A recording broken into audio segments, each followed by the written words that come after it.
électorale où tous les mercredis nous pourrons faire ce travail d'information et de mobilisation, parce qu'il faut qu'on puisse s'organiser vraiment tous ensemble pour gagner ce référendum.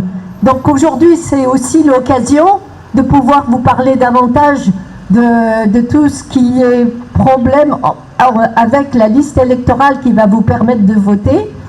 Alors, la liste électorale pour le référendum, la dernière qu'on ait, a été... On a installé une petite table avec un ordinateur où on a cette liste de 2019 pour qu'on puisse vous renseigner si vous en avez besoin. Puis, il y a d'autres informations toujours liées à la liste électorale. Celle de 2020 va faire apparaître tous les jeunes qui ont eu leurs 18 ans jusqu'au 5 septembre. En principe, il faut savoir que ça a été fait dans le cadre des commissions qui se réunissent dans toutes les communes, dans toutes les mairies.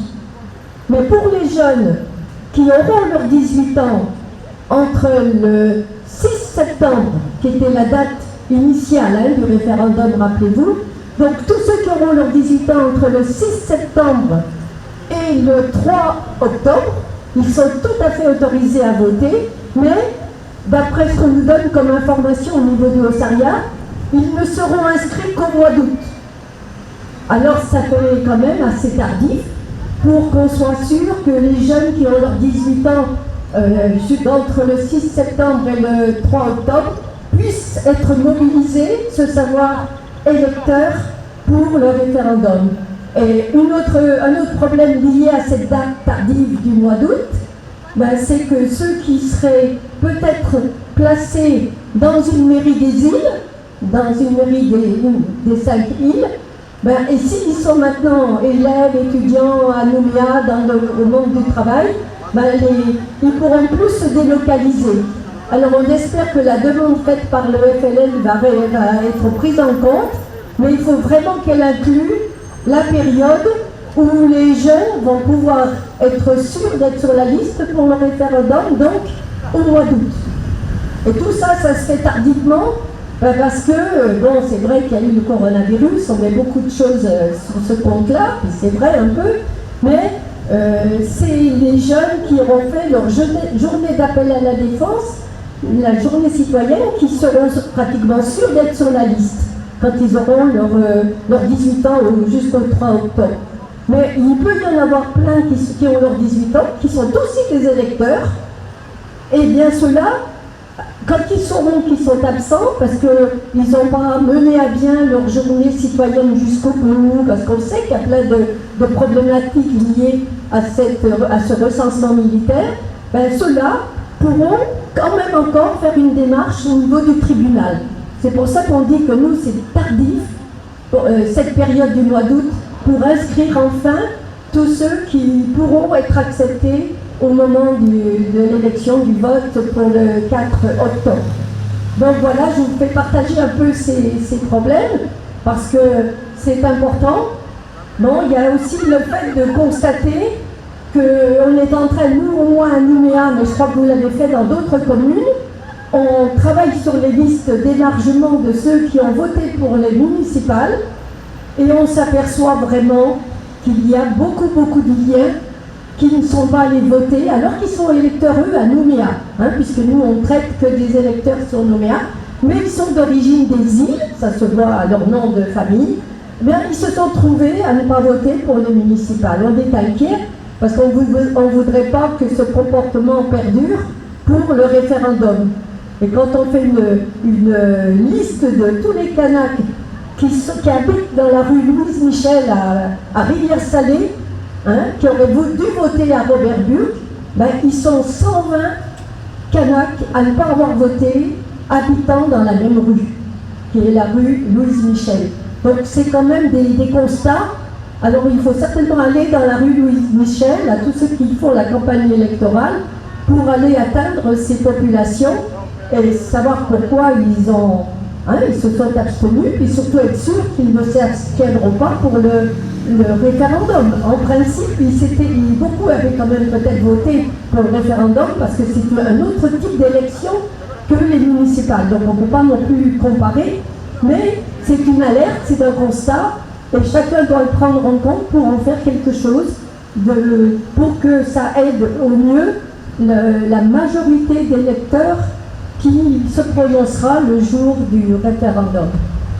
Et une dernière chose, il faut, mais je crois qu'on le dit déjà beaucoup dans les informations par le FLN, par nous tous, il faut vraiment avoir intégré que ceux qui se sont délocalisés jusqu'au 17 juillet et qui sont électeurs maintenant sur Nouméa au lieu d'être électeurs dans leur île, eh bien, il faudra qu'ils aillent Salvéret à Rivière-Salée.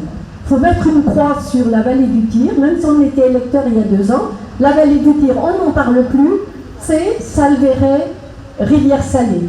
Donc ça, c'est des choses qu'on va redire encore à d'autres occasions, mais c'est important qu'on puisse aussi le signaler le plus possible, parce qu'on voit bien que beaucoup n'ont pas toujours l'information, même si on la diffuse le plus possible.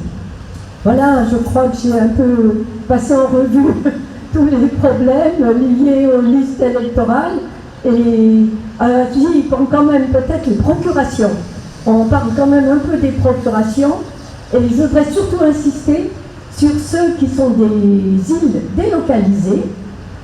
Eh bien, eux aussi peuvent bénéficier d'une procuration si au dernier moment, 3 semaines avant le 4 octobre, ils doivent se retrouver au Medipôle, ou ils doivent se retrouver ailleurs, ou ils ne peuvent pas se déplacer à la Salvéret, ils peuvent réclamer une procuration pour pouvoir, avec quelqu'un qui est aussi délocalisé.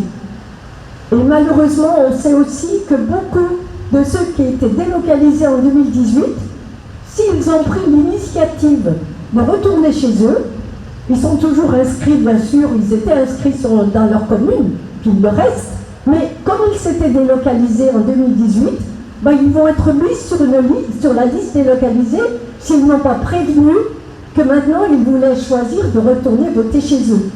Alors il faut qu'on fasse un peu attention, c'était aussi jusqu'au 17 juillet, on ne l'a peut-être pas assez dit, qu'il fallait faire une démarche absolument quand les gens, pendant les 2 ans, ont décidé de réintégrer leur île.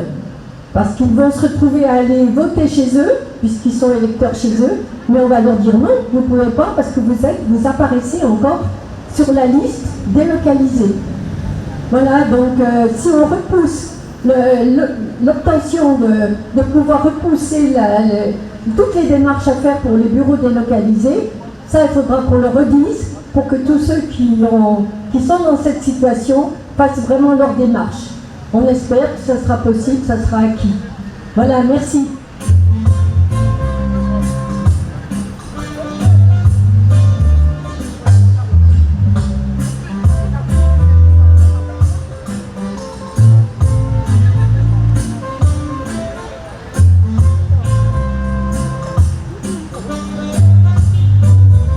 Bon, je m'excuse, je reprends juste la parole aux détenus.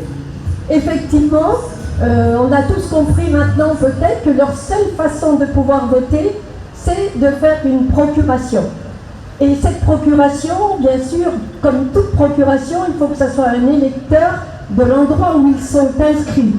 Alors quand ils ne le savent pas, quand il y a quelquefois des difficultés, et il y en a beaucoup qui avaient été mis en 2018 et qui doivent rester sur un bureau de vote à Nouméa, et nous on a décidé à refaire une liste de mandataires à proposer au camp Est, si toutefois le détenu ne connaît personne dans la mairie, dans la commune où il est électeur.